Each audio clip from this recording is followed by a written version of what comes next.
Tulianza vizuri mahusiano, tukiwa na malengo madhubuti. Tukaweka mipango, tukakataa maneno, ikawa letu moja. Nikaishi nikijua nina mwenzangu, nikaishi nikithamini uwepo wako. Kila nilipopiga hatua, nilifanya maamuzi ya kukulinda. Kuna nyakati ingawa uliniona sikuwa sahihi, lakini usichokijua, nilifanya hivyo kwa sababu sahihi. Ogopa hisia hewa, kumpenda chizi kiziwi alielewa. Ni ngumu mno kwa sababu hajielewi ni chizi. Pili, hasikii ni kiziwi. Yote 9-10 ni kwamba amelewa pia. Sasa hapo utatumia lugha gani ya upendo uthaminike? Na mimi ni mwanadamu, nachoka pia. Nina hisia, damu, nyongo na moyo. Hakuna mbabe wa maumivu, hasa maumivu hayo yakihusu mtu anayempenda. Kila ashikilia ngazi muda mrefu bila manufaa, nguvu humuisha na yeye mwenyewe ulidhia kuachia. Kuvuja kwa pakacha nafuu ya mchukuzi. Nimevumilia, nimechoka, bora niachie ngazi. Kama hili penzi ni barua, basi hapa ni sehemu ya saini ya mwandishi.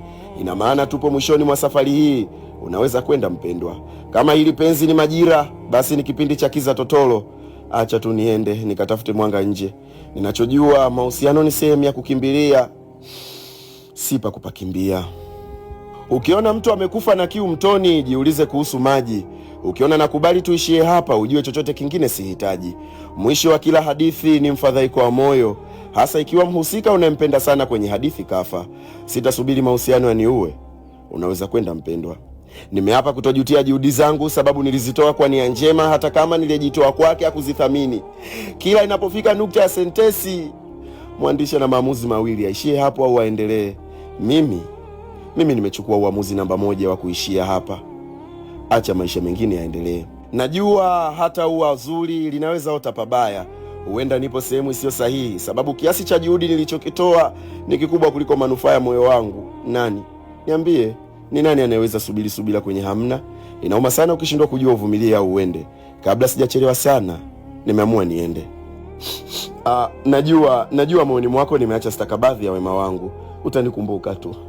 Hata ukisema ujisaulishe bado utaweza kunisahau. Ipo siku utasikia jina langu na moyoni mwako litakuchoma, sababu uliamua kumpuuza aliwapuuza wengine kwa ajili ya waliokupuuza walipopata wengine. Inachekesha sana jinsi ambavyo unaweza ukawa sahani safi sana, ila kila baada ya kutumiwa kwa chakula ukaitwa mchafu na kutupwa bila maana, tena bayana bila hiana. Asante, sitajutia chochote.